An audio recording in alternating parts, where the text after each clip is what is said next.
devotees. All glories to Shri Shri Guru Angaranga. All glories to Srila Prabhupada.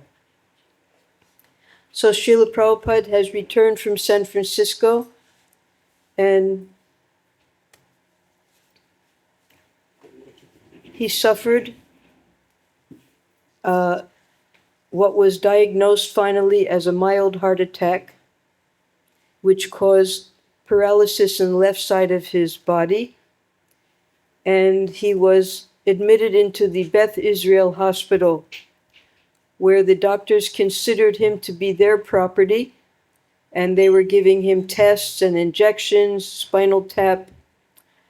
And the devotees, no one expected that, of course, that he would fall ill like that. Before his arrival, they had already arranged special programs for Prabhupada to take part in, television shows, etc. So we'll start with the reading from here. Prabhupada is still in the hospital now. He spent 9 days in the hospital. Before Prabhupada's illness, the devotees had planned a big event in Tompkins Square Park for Sunday, June. Many people in the crowd chanted along, playing their own instruments and even joining the devotees on stage. So even when Prabhupada was only sitting under a tree on a blanket, they would bring the carpet from the temple, even then hundreds of people would come and join in with them. But now they had this band, the band shell, and they had a PA system, which meant it was going to go all over the park. So more and more people came, and they even joined in on the stage.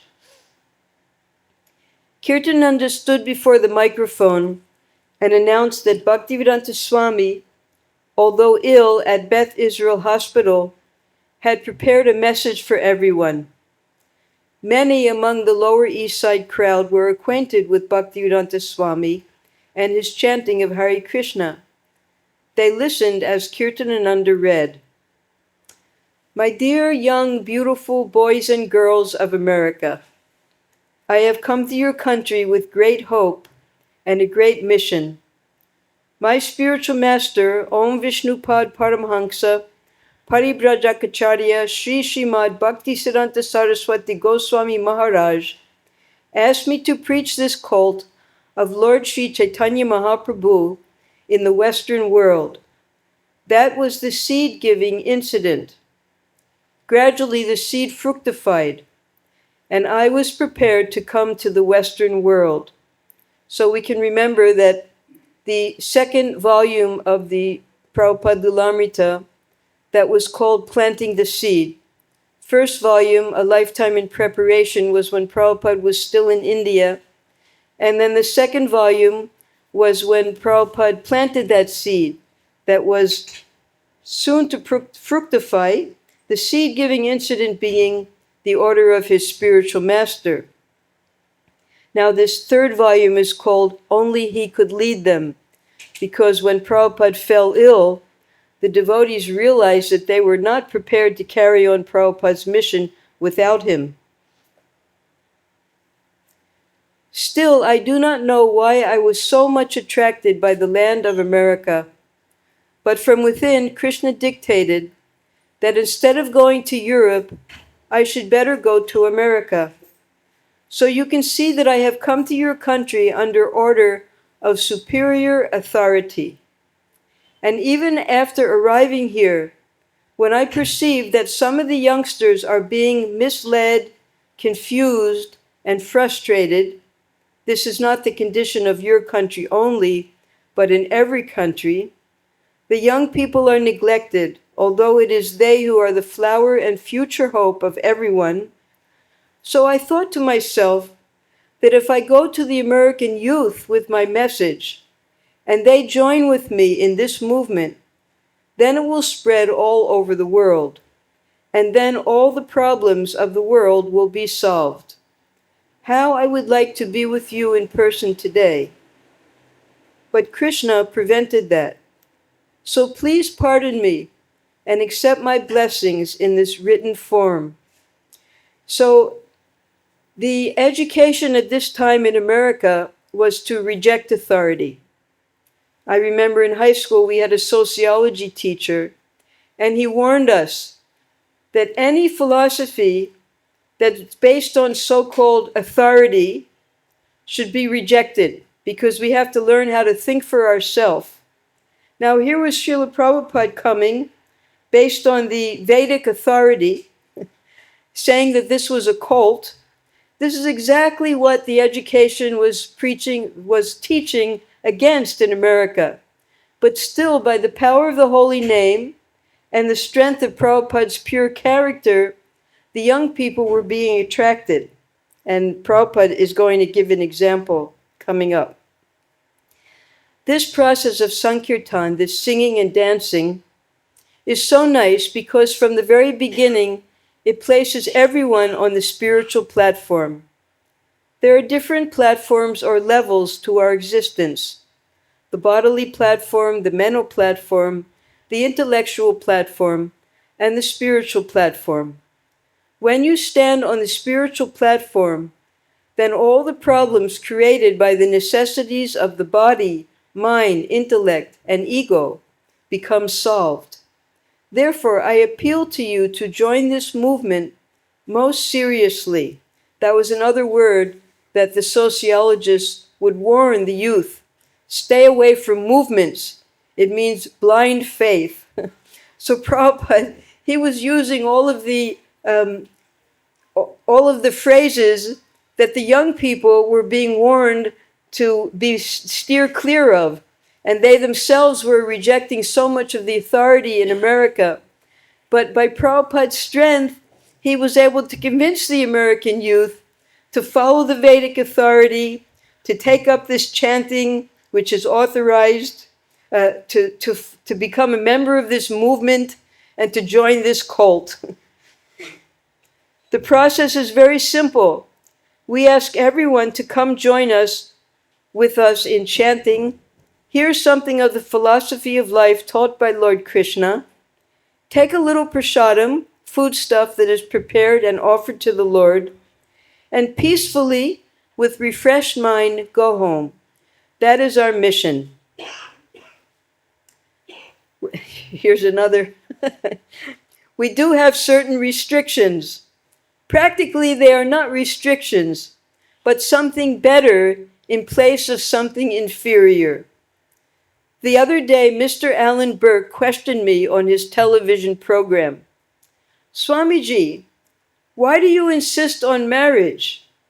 And I answered him, unless one becomes peaceful in home life, how can he make any advance in any other area of life or knowledge? Therefore, everyone should get married, just to be happy and peaceful. So the philosophy of the hippies is free love and peace. So the hippies did not get married because it meant responsibility. It meant that you had to take care of other people. It meant that you had to stay with one person. And most relationships were, Kali Yuga, they were just based on attraction, physical attraction. So when you are not attracted to the person anymore, if you're not married, you're free to go to the next person. So marriage was not very popular amongst the young people. You are all beautiful, nice, educated boys and girls. Why shouldn't you get married and live happily? If you live peacefully, regulated lives, eating nothing but Krishna prasadam, then the tissues in your brain will develop for spiritual consciousness and understanding. So we all accept this, but the people that Prabhupada was giving this lecture for, this was completely new for them. No one else was preaching like this, not even in the Christian or the other religions, because they wanted to attract the young people too. They couldn't. They were all the young, no one was coming to the churches anymore. No one was interested in religion. But Prabhupada, he was able to attract the youth. He got them married. He had them give up all their sinful activities just by the strength of the holy name. However, if you are not agreeable to these simple restrictions, Still, I request you to join the chanting with us. Everybody can do that, and that will gradually clarify everything, and all problems will be solved. And you will find a new chapter in your life. Just this week, I have received a letter from a girl in New Jersey who has had such an experience. She writes, "Dear Swamiji, you don't know me by name, but I am the girl who joined your parade in Washington Square this past Saturday." So in New York City, New York is called a concrete jungle. All the streets have asphalt, concrete. You can hardly find any greenery. But as lungs for the city, they make these parks. There's Central Park, there's Washington. Central Park is up in the it's in the center of New York City, and then Washington Square is down on 8th Street. It's down towards Lower Manhattan, and then Tompkins Square is over on the Lower East Side. So this greenery helps with the making of the oxygen in the city, and also people have somewhere to escape on weekends when they don't have to work. So sometimes Prabhupada, he would go to Tompkins Square Park, and an even bigger park was Washington Square Park. That's where New York University is, and that's right next to Greenwich Village, which was the hub of the counterculture. The Lower East Side, which is near Greenwich Village, that was where the hippies would live because it was low rent. But Greenwich Village was where it was all happening. And Washington Square Park was a very popular park for the young people. So Prabhupada would sometimes have his Sankirtan there. Now, we're talking about 1966, now it's 1967. This picture is our Rath Yatra festival in Washington Square Park. We have a Rath Yatra, which Prabhupada says was a success of his society. It starts at Central Park, goes down 50 blocks on 5th Avenue to Washington Square Park through this arch. That's 5th Avenue there. And they have a huge stage, and they set up the whole festival of India there. And not hundreds, thousands of people take part. Thousands of people are given prasadam there. It's absolutely amazing. So this is where this young girl saw Prabhupada and his disciples. When I first saw your group, I thought you were all crazy. Either that or on dope of some kind. After listening and talking with some of you, I realized that it was neither of those. You people plainly believed in what you were doing, and I admired you for that much. But my curiosity drove me further, and I had to find out why. So I followed you, and as I did, the chant you sang began to take hold. The next thing I knew, I felt free of myself, and I was singing too. I didn't know where I was or where I was going, but I was too elated to care. It wasn't until we stopped that I learned where I was. So this is the effect of the Hare Krishna Maha Mantra. It immediately takes you to the transcendental platform, as Prabhupada explained in the record album, that this chanting of Hare Krishna, it has nothing to do with the mundane world. And this girl, she experienced that on her first meeting with the devotees. By the time I had picked up bits and pieces of what Krishna consciousness was about, by that time, one of your members asked me to visit your temple, and I followed you still further, hoping to discover just what it was that made you feel so strong about something I'd never heard of. After having taken a meal with you and reading your literature, I left, but not alone.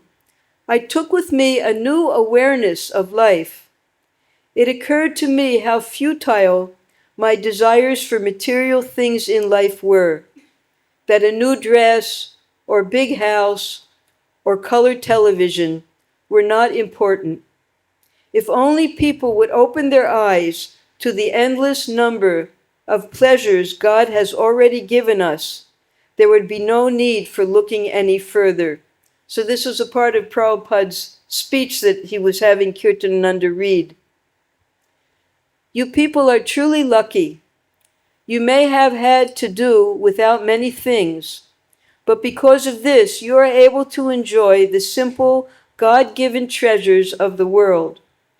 Because of your beliefs, you are the wealthy, and I thank you for sharing a bit of that wealth with me. Now Prabhupada continues. So we invite you to please chant with us. It is such a nice thing. Come to our temple if you like, take a little prasadam, and be happy. It is not very difficult if you just chant this Hare Krishna, Krishna Krishna, Hare Hare, Hare Ram, Ram Ram, Hare Hare. That will save you. Thank you very much, and God bless you. So, now they had that wonderful program. Prabhupada was still in the hospital, and Srila Prabhupada was eager to leave the hospital. For several days, he had wanted to go. They are simply sticking needles, he complained, and each day was putting his society into further debt. The devotees had rented a small seaside house in Long Branch, New Jersey, where Prabhupada could go to recuperate. Kirtanananda, they decided, would be Prabhupada's cook, and Gaurasundar and his wife, Govindadasi, were arriving from San Francisco to do the housekeeping and help. But the doctor wanted Prabhupada to stay for another brainwave test and more observation. So Long Branch in New Jersey, the New Jersey coast is along the Atlantic Ocean. And as with any ocean area, there'll be some very commercial areas where the people come for casinos and for bathing and for shopping and eating, things like that. But Long Branch was not like that. It was a quiet area, although it was still on the seashore. And there were also colleges nearby there. My brother went to a college there, that's how I know. It was very quiet, peaceful, but you still had the advantage of the seashore there that you could enjoy whenever you chose to. One day, while Brahmananda and Gargamuni were visiting Prabhupada, the doctor entered and announced that the Swami would have to go downstairs for an X-ray. No needle? Prabhupada asked. Yes, the doctor replied, it's all right. When the nurse brought in a bed on wheels, Prabhupada said he wanted Gargamuni to push it. This is Gargamuni here, after he cut off his hair, his Shakespeare locks. He then sat on it cross-legged and put his hand in his bead bag. And Gargamuni following the nurse, wheeled him out the door, down the hall, and onto the elevator. They went down to the 3rd floor and entered a room. The nurse left them alone. This is the great escape. Gargamuni could sense Prabhupada's uneasiness. He was also nervous. It was such an unlikely place for him to be with his spiritual master.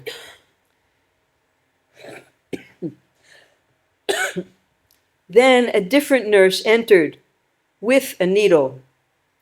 Time to give the Swami a little injection. No, Prabhupada shook his head. I'm sorry, Gargamuni said flatly. We're not going to do it. The nurse was exasperated but smiled. It won't hurt. Take me back, Prabhupada ordered Gargamuni. When the nurse insisted, Gargamuni acted rashly, his usual tendency, and stepped between the nurse and Srila Prabhupada. I'm ready to fight if I have to, Gargamuni thought. He didn't say it, he thought. I won't let you do it, he said, and wheeled the bed out of the room, leaving the nurse behind. Gargamuni was lost. He was somewhere on the 3rd or 4th floor, faced with corridors and doors, and Prabhupada's room was on the 6th floor. Unsure where he was going, Gargamuni wheeled through the corridors with Prabhupada sitting cross-legged, chanting on his beads. Brahmananda arrived at the X-ray lab seconds after Gargamuni's escape.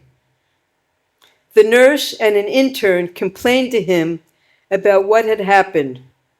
Brahmananda: they considered this a theft. Swamiji was their property. As long as he was in the hospital, he was theirs to do whatever they pleased with him. Gargamuni had stolen Swamiji away from them. Gargamuni got to the elevator. He had difficulty maneuvering the bed and in his haste bumped into the wall. He forgot what floor Swamiji was on.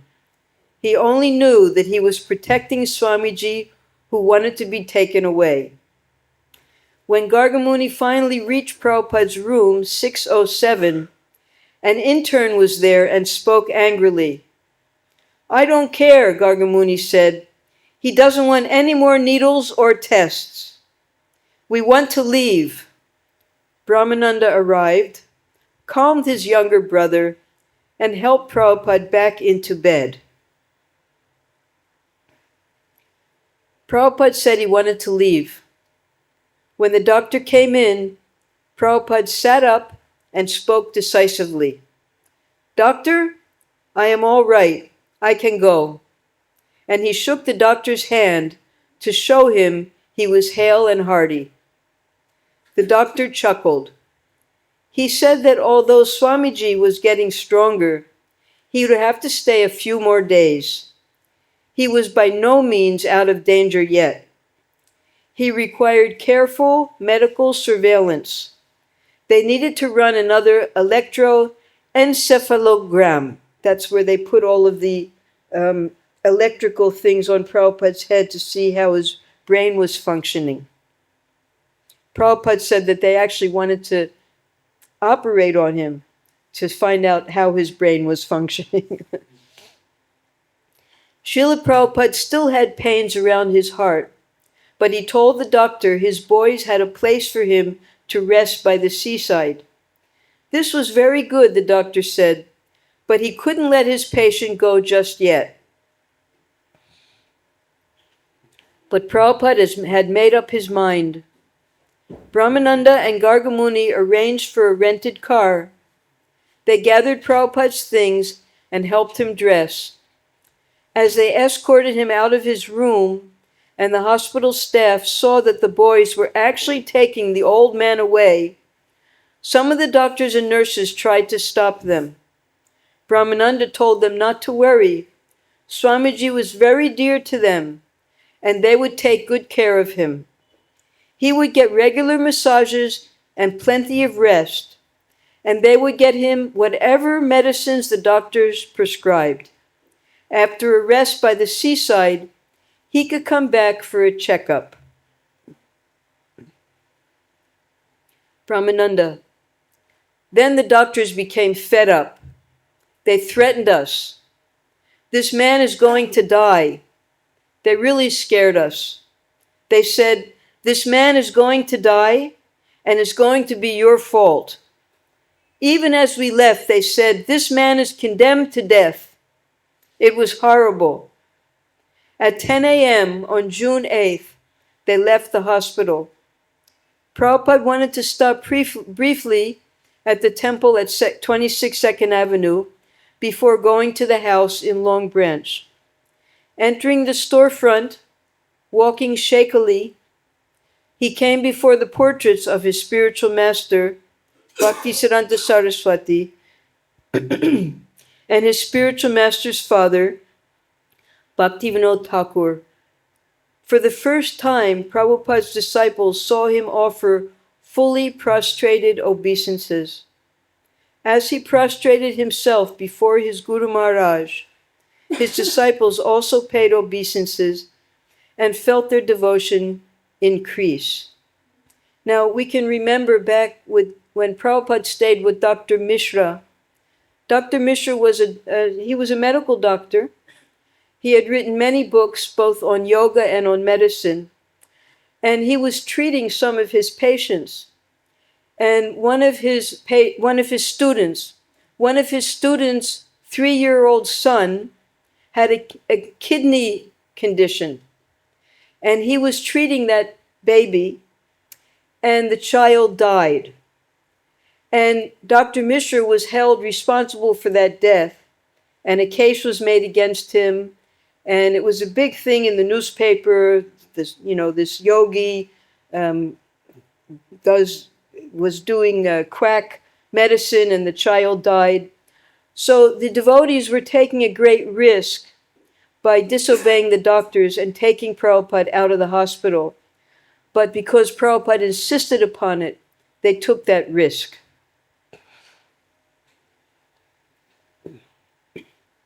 When Prabhupada arrived at his cottage in Long Branch at 1 o'clock, he had Kirtanananda immediately begin cooking lunch. It would be Prabhupada's first regular hot meal, rice, dal, chapati, sabji, since his stroke 9 days ago. Prabhupada went to bed, but soon got up and came into the kitchen asking, "Is it ready?" Kirtananda made a few excuses and said he would hurry. After a few minutes, Prabhupada returned. He was furious. "Why are you taking so long?" Kirtananda worked as quickly as he could, but he couldn't finish the cooking any sooner. "Whatever you have," Prabhupada said, "let me eat it. I don't care if it is raw." Kirtananda served lunch, and Prabhupada ate with the relish of a person in good health. Kirtananda telephoned his pal Hayagriva in San Francisco. He ate like anything. It was wonderful to see. So this was Prabhupada's life, the same life that he gave us. Rice, dal, chapati, sabji. Prabhupada, after the grand opening here, Prabhupada went traveling again, made another trip around the world, came back and stayed here for 3 months to further he had to train us all how to take care of the temple. And then he went on a big Pando program to Ahmedabad. Prabhupada never stopped. He was always moving, always preaching, always encouraging the disciples. So after the Ahmedabad program to establish the temple there, he went to Bombay. And we went to Bombay because I was Prabhupada's cook. And as soon as we got there, Prabhupada went by train, we came a little bit later. He called me in. He said, "Have you rested?" We hadn't rested. We had traveled the whole night. "Yes, Prabhupada." "All right, you make me rice, dal, chapati, and sabji." So this is how Prabhupada, this was his life. And I had to make it so fast. Everything had to be exactly on time with Srila Prabhupada because he had a schedule. And if you were late, then it messed up his whole schedule. So rice, dal, chapati, sabji, I made and he wanted shukta. I made exactly what he wanted. I brought it in on time. He ate every single thing on the plate. And then he walked past the kitchen and he saw some cut up vegetables that I didn't have time to make. And he looks at me, he said, "What is that?" I said, "Oh, Prabhupada, I didn't have time." And he gives me that one of those looks that... So when you were serving Srila Prabhupada, it wasn't always fun and ecstatic. You would get chastised, and you would learn that everything you did would affect Srila Prabhupada. You had to do everything exactly perfectly. So here was Kirtananda trying his best, cooking probably for the first time there. And Prabhupada, he was hungry. He wanted to eat, and he ate, what was it? He ate like anything. The small one-story cottage was situated in a quiet suburb, a short walk from the beach. The backyard was enclosed by trees and shrubs, and the neighborhood bloomed with fragrant roses. But the weather was often blustery and the sky gray. Prabhupada spoke of returning to India to recuperate. So this was June. June on the East Coast, it could still be chilly, and especially by the ocean, because the air comes in, that wet air from the ocean. It doesn't get nice on the West Coast, on the East Coast until May. May is like, as Prabhupada says in his poem, blessed than heaven, sweeter than May. May is the best time in America and in the West. So June was still cold.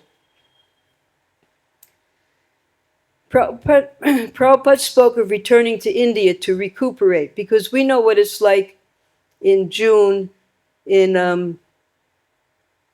India. Prabhupada needed that heat, because that heat was going to give him strength again. And you just don't get that on the East Coast. It never gets hot like it does in India. In Delhi, Sri Krishna Pandit had refused Prabhupada's urgent request for Ayurvedic medicine. You are in such a long place. If the medicines give some bad reaction, then how to arrange for the good? Prabhupada had written back asking if an Ayurvedic physician could be sent to America, but the proposal seemed impractical. We had to see what Prabhupada had to go through to come to America. You need a passport, a visa, a P form, a ticket. Very difficult. And Prabhupada needed help immediately. It would be better for Prabhupada to go to India. He received Narayan Maharaj's reply that since no Ayurvedic doctor would go to America, Swamiji should come and be treated in Calcutta. Narayan Maharaj also enclosed a letter to Prabhupada's secretary, Rai Ram. Quote, there is no need for anxiety. Always utter Harinam. Hare Krishna, Krishna Krishna, Hare Hare. Hare Ram, Ram Ram, Hare Hare. Near his ears, God will do for the best. Srila Prabhupada talked of going to India not only for his health. He told Kirtanananda and Gaur Sundar he wanted to start in Vrindavan an American house, a place where his American disciples could learn Vedic culture to help them preach all over the world. He also said he wanted to make some of his disciples, Kirtanananda, Brahmananda, Hayagriva, into sannyasis, and he would do that also in India. His real work, however, was in America, if he could just regain his health. But where was the sunshine? So this is in, Prabhupada first tried to make this American house right at this place. There was a courtyard, a big courtyard at that time, at the Radha Damodar temple. And he was trying to arrange with the Goswami there, Gaurchand Goswami, if he could make an institute there, the American House. And he had already gotten his first donation from Satsvarup of $100, called the Rupanuga Vidyapit. Prabhupada, Sri Rupanuga Vidyapit, Prabhupada wanted to call this American House. So Prabhupada finally did have his disciples come. It was 1972 when he had his first big program there. When he did return later, a few months from now, he did make one disciple into a sannyasi. That was Kirtanananda Swami. That was quite an event at the Radha Damodar temple. And later Brahmananda, Hayagriva also, they all eventually became sannyasis. Govindadasi had cherished the desire to serve Swamiji personally ever since she had first met him in San Francisco. She saw that he was selfless, and his love for his disciples was unlike anything she had ever known before. She didn't mention her cherished desire to anyone, even to Gaur-Sundar, her husband. But now Krishna was fulfilling her desire by allowing her and Gaur-Sundar to come to New Jersey to serve Swamiji. To the devotees in New York, having a married couple take care of Swamiji seemed the best arrangement, and Govindadasi and Gaur-Sundar had been available. These were external reasons, but Govindadasi understood that Krishna was fulfilling her desire. Serving Swamiji, Govindadasi felt completely satisfied. Now that she was actually dedicating herself to Swamiji as she had always wanted, nothing else was on her mind. Despite the problems of working with Kirtanananda, who seemed to think she was less intelligent because she was a woman, and who sometimes corrected her, she was happy. That would often happen amongst the entourage of Srila Prabhupada. You would get one of the servants who did not like women around, and usually they would figure out some way to get rid of the women too. Very sad. Govindadasi. Swamiji would sit on a little couch with a table before him, and Gaur-Sundar and Kirtanananda and I would sit on the floor, and we would all eat together like a family. We would talk, and one time the subject was rice. Kirtanananda said, "White rice is for human beings, and brown rice is for animals." So I said, "I must be an animal then, because I really like brown rice better." And Swamiji just laughed and laughed and laughed. He thought it was so funny. I guess it did sound pretty simple, but he laughed and laughed.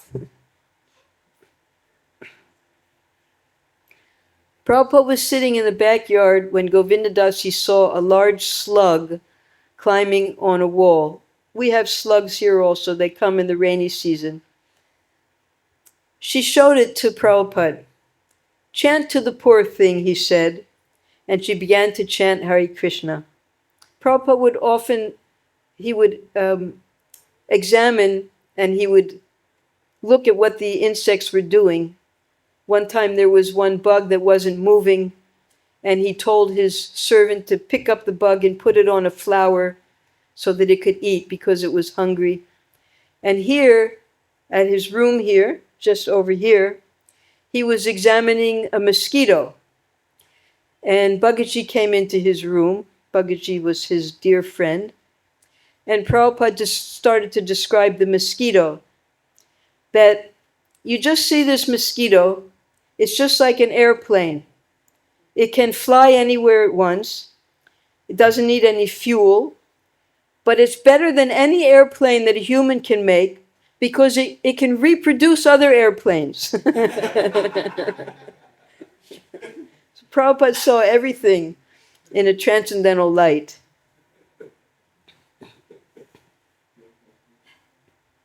Govindadasi would take walks daily, and with the neighbors' permission, pick dozens of roses. On returning, she would arrange them in vases and place them all around in Prabhupada's room. Now, one time, what's the name of your wife's guru? Ritadraja Swami. He lived in South Dakota or North Dakota? South Dakota. So the devotees once asked him, "Can we pick some flowers in your front yard?" And the next thing he knew, he looked outside and every single flower in the whole front yard was picked.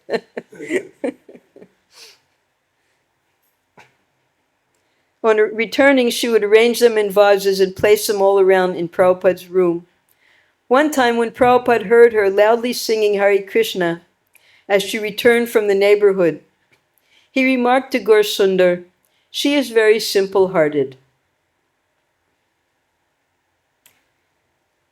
About the word simple, Giriraj Swami, he has a whole understanding of that word simple because Prabhupada also called him simple one time. Usually if you call someone simple, it means they're a simpleton, means they're like a fool. But when Prabhupada used the word simple, it was actually a compliment. Simple meaning they're not complicated in their brains. Govindadasi. Swamiji talked about Krishna in such a way that Krishna was present in the room. This was so striking to me.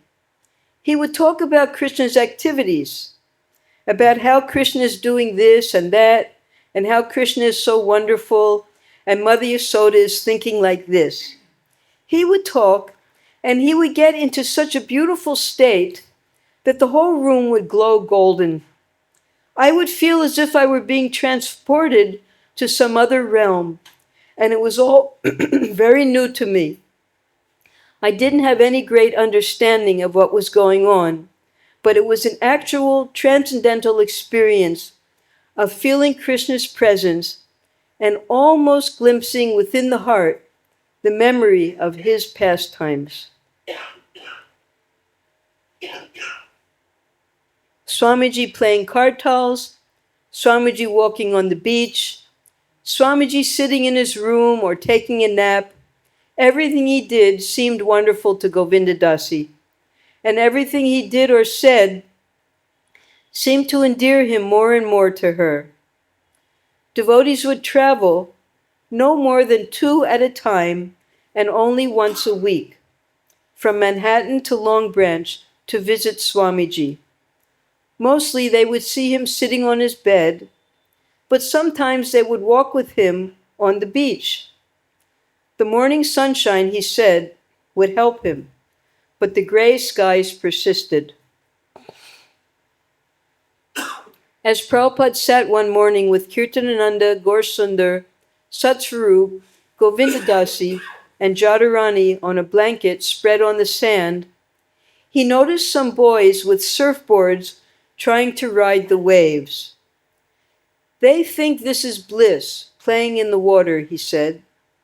Actually, there is some bliss there, but it is not ananda, the bliss of the spiritual world. On Krishna Lok, everything is conscious. The water is conscious, the land is conscious, and everything is blissful. Here that is not so. Devotees looked with him at the surfers bobbing in the sea. Yes, Kirtananda said, and also here it is dangerous. At any moment, one of the surfboards could jump up and hit them on the head. So Prabhupada changed the word from surfers to sufferers. That was in Hawaii, yes?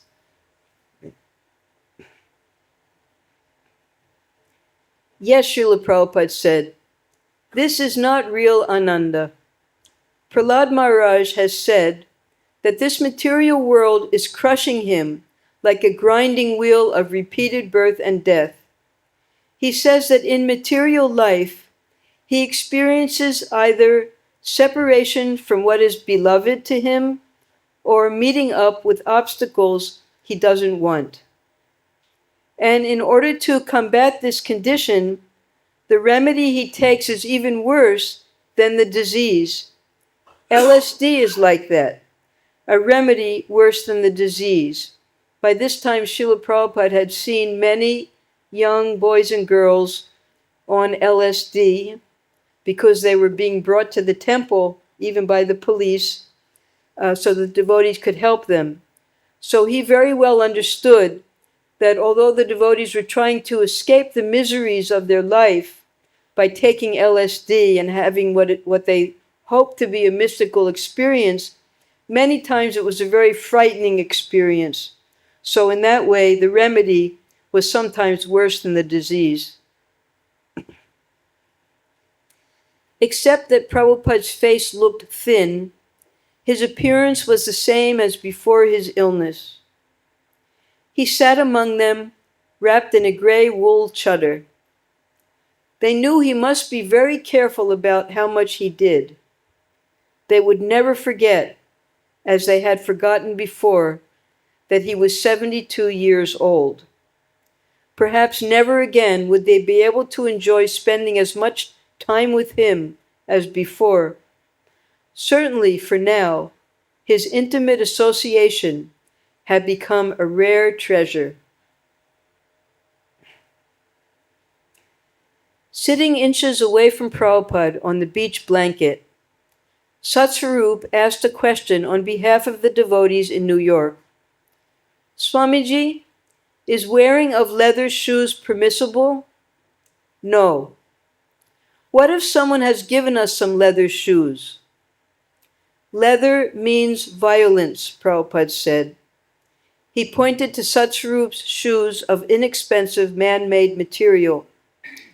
Your country is very nice. By your technology, you can get these shoes easily without wearing leather. For Satsvarup and the others, the question was answered for a lifetime. And the time and place became a reference, like a chapter and verse number in the scriptures. So this had often become the way that, of course, there's a hierarchy. What Prabhupada has written in his books, that's the most important for our references. Then Prabhupada's lectures, Prabhupada's letters, Prabhupada's conversations. So in these early days, when the devotees were asking questions like this to Prabhupada, once they got the answer, it was spread amongst all the devotees, and that was taken as the final answer to that question. As Jadurani helped Govinda Dasi gather flowers, the two girls talked together. Both had heard the men say that women were less intelligent, and they felt discouraged. Later, Govinda Dasi told Prabhupada about the problem. Is it true, she asked, that because we are women, we won't make advancement as quickly as the brahmacharis? Yes, Prabhupada answered. If you think of yourselves as women, how will you make any advancement? You must see yourself as spirit soul, eternal servant of Krishna. So those who have been in ISKCON for many years, we understand that Prabhupada held the women with much respect and love, and he did not see any difference in what they could do for serving him. Prabhupada's vision was absolutely equal. It depended how we saw ourselves. If we felt that we were less intelligent women, then that would be what we considered ourselves to be. But if we consider ourselves to be spirit soul, then we could do anything for Srila Prabhupada. Srila Prabhupada gave Jadurani a photograph of himself to paint from. Taken in India before he had come to America, it showed him grave and standing very straight against a blank white wall. Oh, Swamiji, Jadurani remarked, you look so unhappy here. No, he said thoughtfully, stretching out the sound of the word no. That is not unhappy. That was a moment of ecstasy. I don't know if this was the same picture. I just know that this is one of the pictures of Srila Prabhupada before he came to America. Prabhupada drew Jadurani's attention to a picture on his wall. Mother Yasoda was rebuking her son, Krishna, for stealing butter, while in the distance, two of Krishna's friends were hiding behind a tree, laughing. Prabhupada asked, do you think that Krishna would let himself get caught and his friends get away? She looked at the picture again. By the light of Swamiji's words, she could see that Krishna's friends would also soon be caught. She suddenly felt she was there in Vrindavan. They both laughed. If you want a wonderful experience, you can listen to Srila Prabhupada dictating the original Krishna book. And you can get that same experience as Prabhupada translates. Just spontaneously, he's reading the Sanskrit and Bengali and spontaneously translating these beautiful pastimes, the dictations of Krishna book. After staying with Prabhupada for 2 days, Satsvarup and Jadharani, the devotees visiting from New York, had to return to their duties. Although Prabhupada had been resting, he awoke just as they were about to depart, so they came into his room. In a faint voice, Prabhupada spoke a few words from his bed. Then he sat up, and Gaur Sundar began to massage him. Now we have to remember that it's Satsvarup who's writing this book, and Satsvarup puts himself into third person. This was a book officially assigned to him by the GBC, the official biography of Srila Prabhupada. But later, Satsvarup wrote so many books, so many poems, describing all of these most intimate times with Srila Prabhupada in first person, so that we could understand what Satsvarup Maharaj was experiencing at this time with Prabhupada. We have all of those books. He sent us a full set of his books. They're all in Prabhupada's libraries. You can read the Prabhupada Meditations, so many beautiful books about Srila Prabhupada at this time. People who think God is dead are crazy, Prabhupada said. Now Prabhupada, remember, Satsvarup and Jadharani had just gone into his room to say goodbye to him. He sat up in his bed. He was still in his bed, sat up. Gaur Sundar started to massage him. Immediately Prabhupada started speaking to them. Although no one had introduced the subject, for Prabhupada, preaching about Krishna was always apropos. His voice picked up volume as he denounced the atheist. Just like if I go to the doctor, if he checks my heart and it is beating well, and if he checks my blood pressure and it is going on and my breathing is there, and after observing all these symptoms of life, if I ask him, "So, doctor, what is the condition?" If the doctor says, "My dear sir, you are dead," is this not a crazy diagnosis? Gaur Sundar, still massaging, glanced wide-eyed at the others. Prabhupada was now speaking in a loud, forceful voice, as if addressing a large audience instead of a few visitors in his sick room. Similarly, just see the signs of life in this universe. The sun is rising just on time, the planets are all moving in their orbits, there are so many signs of life, and the universe is God's body. And yet they are seeing all these symptoms and declaring God is dead. Is it not foolishness? They are rascals. I challenge them, simply rascals. A few soft words had become half an hour of strong, emphatic speech meant to move the audience against all kinds of atheistic theorists. Although Kirtananda had at first cautioned Swamiji, reminding him about his health, Swamiji had dismissed the caution by saying, "That's all right." But now he was exhausted and had to lie back down. The devotees had just seen Swamiji immediately use up whatever energy he had gained from his afternoon's rest. Although they admired how he was using everything for Krishna, they were also fearful, but they were helpless to restrain him. They were even implicated. They wanted to hear him. So we've gone past time now, and we'll continue next week. Hare Krishna. Krishna, Krishna Krishna.